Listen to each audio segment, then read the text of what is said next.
Bonjour, aujourd'hui on va voir une partie du démo de l'appli QR Pointage. Tout d'abord, on va créer un compte pour se connecter et faire des tests fonctionnels et des tests de sécurité. Avant de commencer, il faut savoir qu'il y a un super admin qui gère absolument tout au cas où il y a un problème d'accès, etc.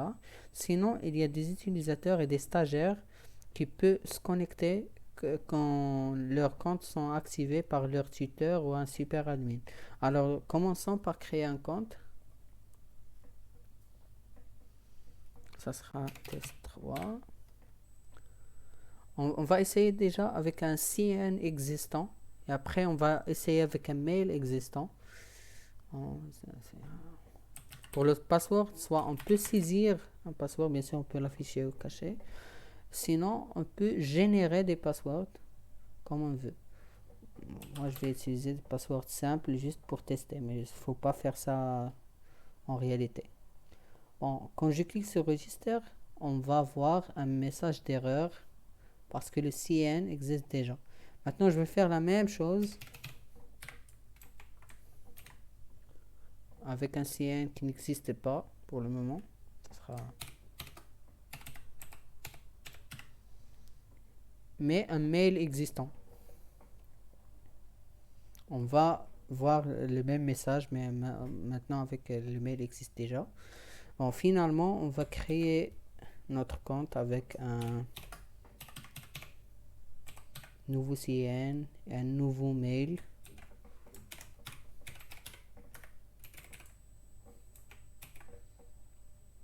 Avec un password simple juste pour tester.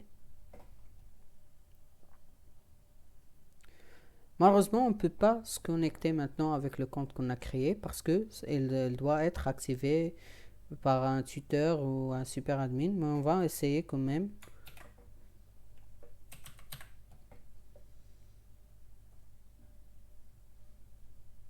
Ça marche pas, on n'est pas autorisé pour se connecter. Bien sûr, j'ai testé aussi sur le mail et si le password incorrect, etc. Il n'y a aucun utilisateur avec cette mail. Maintenant, je vais se connecter avec le compte du super admin pour activer le compte qu'on a arrivé de créer. Quand on se connecte, dans la page d'accueil, il y a le dashboard qui est maintenant vide, mais il va contenir des statistiques sur les visites des utilisateurs, la fréquence des séances, des absences, etc. Bon, à gauche, il y a le sidebar, là où on a tous les services de l'application. Et au-dessous, il y a le nom de personne qui est maintenant connectée et sa fonction. Il peut se déconnecter en cliquant sur cette icône. Alors, pour activer notre compte, soit on clique sur la raccourci, ce bouton, comme ça, voilà, on est activé. Voilà. Sinon, on peut cliquer sur modifier et là, on a beaucoup de choix. Par exemple, changer le nom.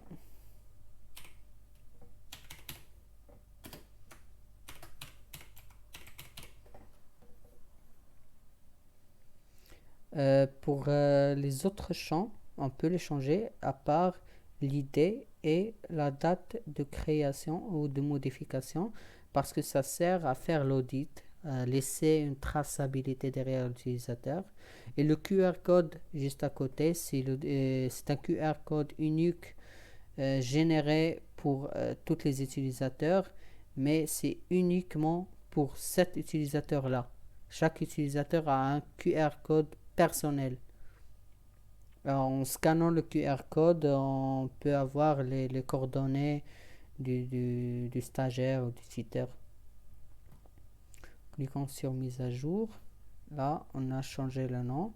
Et on a maintenant le droit à se connecter. Donc, je vais copier l'email juste pour tester la connectivité. Voilà.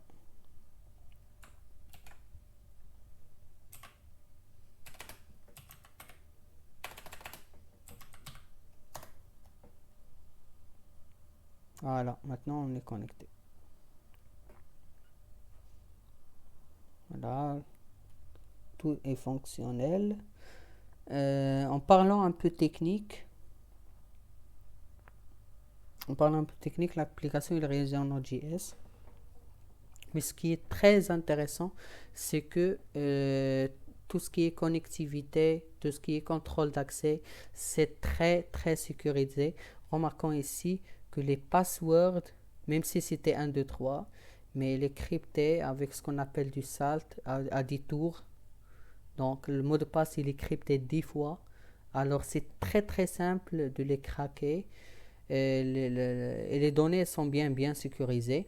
Il faut juste choisir une base de données. Je ne sais pas, il faut choisir MySQL ou Django. Bon, MySQL, on a déjà un serveur qui possède MySQL, on peut l'utiliser, mais on perdra la flexibilité des données. Il vaut mieux utiliser soit Firebase, soit un serveur MongoDB. Ah bah c'est tout pour le moment. Merci beaucoup.